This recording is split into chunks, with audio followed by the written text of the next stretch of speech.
Hey everyone, welcome back. So, obviously you can see no shirt today. It's warm out here, yo. But unnamed energy sports drink, thank goodness. But anyway, so I almost had the top motor mount plates cut out, and then I screwed up with a cut, but also I ran out of cutting discs, so yeah, that happened. So I figured today, if I'm going to be doing anything, then maybe I can at least get some of this electrical harness, the wiring harness cleaned up and zip tied back, and hopefully be a little cleaner than it was. And, like I said, when you're doing stuff like this, make sure that you got the service manual. Well, I got the service manual. Unfortunately, there's no diagram in this thing that lets you know, hey, the wiring harness and all its zip ties go here, here, here, here, and here. They don't do that for whatever reason. Don't know why. They should. And possibly they do, and I just missed the page, but I don't know. So either way, I'm going to have to figure it out on my own, which I'm fine with. Ain't no big deal.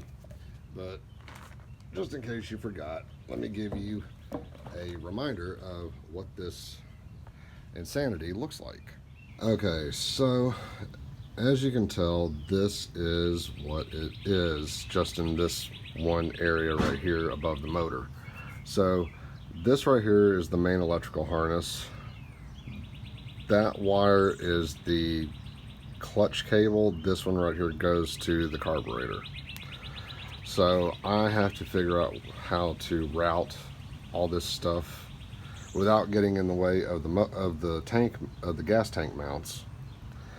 And so yeah, let me see what I can figure out. It might take me a little bit, and I will bring you back and show you what got done and what it looks like, and hopefully it looks better than what it does now.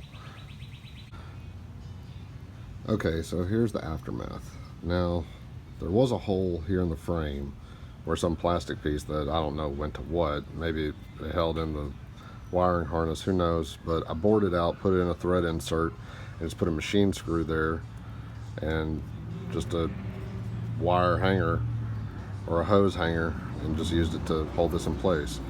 And then these two plugs, I finally figured out they went there, so I just rerouted them how they're supposed to be, and then tried to hang the rest of the harness as much as I could without getting into the way of the cables right here. And so yeah, so it's cleaned up a little bit. Now the CDI is still hanging because I gotta wait for the boot that connects into right, oh, where is it? Well, oh, right here, right there, that little thing. So that'll hang right there, and then it'll be even more cleaned up. But beyond that, I'm pretty much at a standstill, but I might try and figure out a way to get that wire up off the cylinder head so that way it won't burn out. But yeah, so literally took me, I don't know, 10 or so minutes to actually run the ties and to do that and just figure out where I want to put everything. So a little more rehab work done, but yeah. And then I'll probably start doing the fabrication of the rear fender for the turn signals here pretty soon.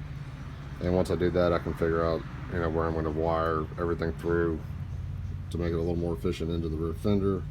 But I'm probably going to try and tackle the top motor mount first before I do that, along with this mount right here for these highway bars.